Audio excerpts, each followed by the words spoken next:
I'm not sure the numbers are correct, but I'll read the question, and if the numbers are correct or not, we can discuss that, I guess. According to this comment, during the last 4 years, the annual Oak Island town budget has grown from $13 million to $24 million. Can you tell us how such a large budget increase can be justified and paid for without raising taxes? I do believe those numbers are, if not totally correct, close to correct. I don't think they can be justified. They did not raise your tax rate this year in their budget sessions. The reason they didn't was because they took $697,000 from the general fund to pay for the debt service on the new police station, I believe it was. If they had gone with property tax only, you would have faced a tax increase of 1.4 cents per $100 of valuation.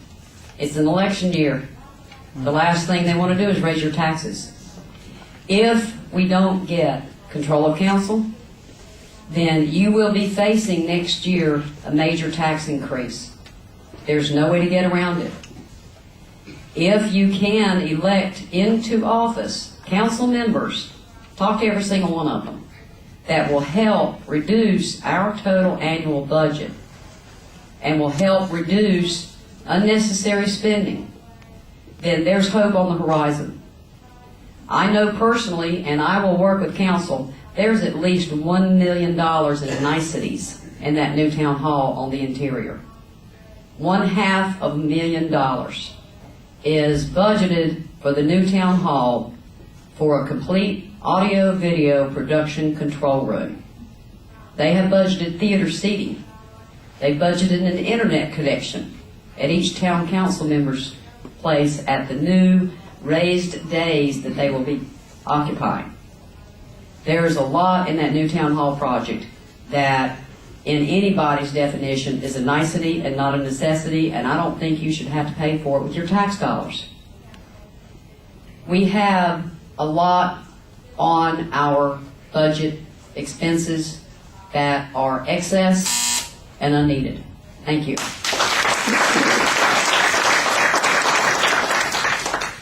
Okay, I'll give you a simple one. When can we get back to quarterly water billing? Gosh. Since very soon you are going to be billed for your utilities, and that is going to combine your wastewater billing and your water billing, which after they hook that system up is going to be between $80 and $100 a month. I'm not sure that you're going to want to try to pay $300 or $400 every 3 months instead of $80 to $100 every month. I don't remember when they switched to monthly water billing. I do believe that the reason they did was cash flow. If they wait every quarter to bill you, then they're only getting their cash flow every 3 months instead of every month. But before you ask for quarterly water billing, wait until they get this wastewater system completed, and you can figure out how much you're going to have to pay when your wastewater is with a minimum of 2,000 gallons per month and your water is with a minimum 4,000 gallons per month. If you don't even occupy the house, that's the minimum rate, $80 to $100. If you use your house, if you have a family with 2.5 children, your minimum usage is going to be the least of your problems. So I'm not sure that you want to really ask for quarterly billing until you see what those bills are going to be when they start sending them out to you. Thanks. Okay. You still? I'm fine. You doing? Okay. I'm enjoying this one-on-one. To tell you the truth. What's your opinion on the town's? Well, see if I can reword it. What's your opinion on the town's continues to try to put parks in dedicated street ends, forcing more lawsuits against the town? When we had the street end committee several years ago, 4, 5, 6 years ago, they talked to Hannon Templeton. And I do remember that he quoted in the paper, streets is streets. Streets are not parks. as when I am elected as mayor, I hope that the town council will vote to drop all appeals on any lawsuits that are brought on because the town has tried to run over the rights of the citizens that live here. It's a street end. We don't need to be putting parks and parking in street ends. We have many, many locations that we can provide parks and beach access and water access for fishing without having to violate the rights of the property owners. If they want to use a street as a park, then they can offer that up to the owners of the adjoining properties and ask them if they want to buy that. If they don't, the town can buy that particular area, close it down as a street end, and make it a park. If they do that, they still have to ensure that those homeowners have access to their homes from what used to be a street end.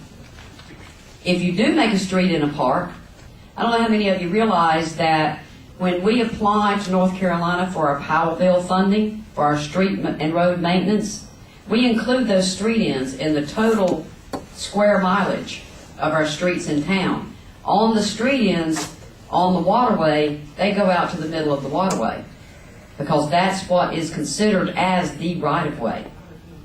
So if we're closing down those street ends, if we do decide to close one down, provide access to the homeowners, we need to remove that street end if we want to follow the law from our applications for the total mileage in town for our Powell bill funding.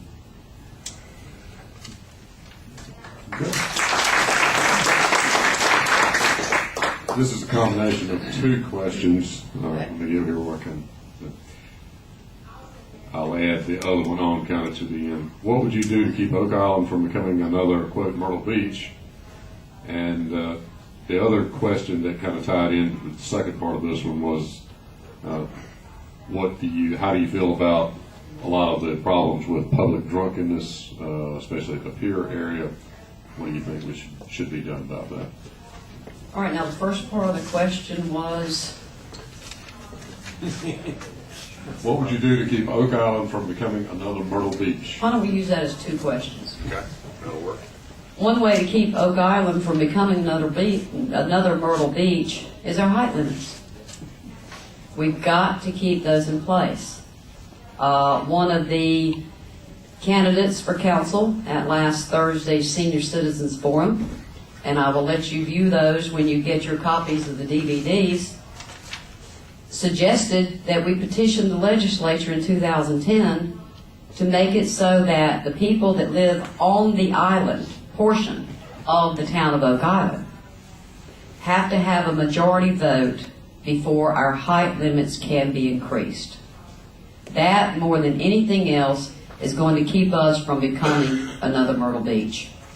If we can't accomplish that, then with the annexations that have been done over the past 6 months, in the future, when that is all developed and there are more people living on the mainland than there are on the island itself, there may not be anything we can do about that.